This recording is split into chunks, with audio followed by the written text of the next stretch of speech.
നമസ്കാരം. മലയാളി വാർത്തയിലേക്ക് സ്വാഗതം. കേരളത്തിൽ ഒരിടവേളയ്ക്ക് ശേഷം വീണ്ടും മഴ ശക്തമാകാനുള്ള സാധ്യതയാണ്. ഇന്നലെ തന്നെ ചില ജില്ലകളിൽ നേരിയ തോതിൽ തന്നെ മഴയ്ക്കുള്ള സാധ്യതയുണ്ടായിരുന്നു. ശക്തമായ മഴയും പെയ്തിറങ്ങിയിരുന്നു. ഇന്നും 3 ജില്ലകളിൽ മഴയ്ക്കുള്ള സാധ്യത പ്രവചിക്കുന്നു. ഇനി 5 ദിവസത്തേക്കുള്ള മഴ സാധ്യതയും കേന്ദ്ര കാലാവസ്ഥാ വകുപ്പ് പങ്കുവയ്ക്കുകയാണ്. തിരുവനന്തപുരം, കൊല്ലം, പത്തനംതിട്ട എന്നീ ജില്ലകളിലാണ് ഇന്ന് മഴയ്ക്ക് സാധ്യതയുള്ളത്. പക്ഷേ പ്രത്യേക മഴ മുന്നറിയിപ്പുകളൊന്നും തന്നെ നൽകിയിട്ടില്ല.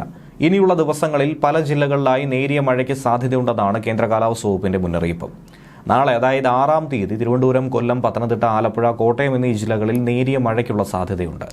7-ാം തീയതി പത്തനംതിട്ട, ആലപ്പുഴ, കോട്ടയം എന്നിവിടങ്ങളിലും 8-ാം തീയതി പത്തനംതിട്ട, ആലപ്പുഴ, കോട്ടയം, എറണാകുളം, ഇടുക്കി, തൃശൂർ എന്നീ ജില്ലകളിലും മഴ സാധ്യതയുണ്ട്. 9-ാം തീയതി ആലപ്പുഴ, കോട്ടയം, എറണാകുളം, ഇടുക്കി എന്നീ ജില്ലകളിൽ നേരിയ മഴയ്ക്ക് സാധ്യതയുണ്ടെന്നാണ് കേന്ദ്ര കാലാവസ്ഥാ വകുപ്പ് അറിയിച്ചിരിക്കുന്നത്.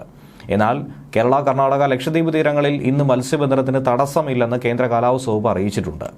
ഇതുകൂടാതെ പ്രത്യേക ജാഗ്രതാ നിർദ്ദേശവും നൽകിയിട്ടുണ്ട്. ഇന്ന് തെക്കുകിഴക്കൻ അറബിക്കടലിലെ തെക്കൻ ഭാഗങ്ങൾ, മലദ്വീപ് പ്രദേശം എന്നിവിടങ്ങളിൽ മണിക്കൂറിൽ 35 മുതൽ 45 കിലോമീറ്റർ വരെയും ചില അവസരങ്ങളിൽ മണിക്കൂറിൽ 55 കിലോമീറ്റർ വരെയും വേഗതയിൽ ശക്തമായ കാറ്റിനും മോശം കാലാവസ്ഥയ്ക്കും സാധ്യതയുണ്ട്. സൊമാലിയ തീരം, അതിനോട് ചേർന്നുള്ള തെക്കു പടിഞ്ഞാറൻ അറബിക്കടൽ, മധ്യ പടിഞ്ഞാറൻ അറബിക്കടലിന്റെ പടിഞ്ഞാറൻ ഭാഗങ്ങൾ എന്നിവിടങ്ങളിൽ മണിക്കൂറിൽ 45 മുതൽ 55 കിലോമീറ്റർ വരെയും ചില അവസരങ്ങളിൽ 65 കിലോമീറ്റർ വരെയും വേഗമായ ശക്തമായ കാറ്റിന് സാധ്യതയുണ്ട്. നാളെ 6-ാം തീയതി സൊമാലിയ തീരം, അതിനോട് ചേർന്ന തെക്കു പടിഞ്ഞാറൻ അറബിക്കടൽ എന്നിവിടങ്ങളിൽ 65 കിലോമീറ്റർ വരെ വേഗതയിൽ ശക്തമായ കാറ്റിന് സാധ്യതയുണ്ടെന്നും മുന്നറിയിപ്പുണ്ട്.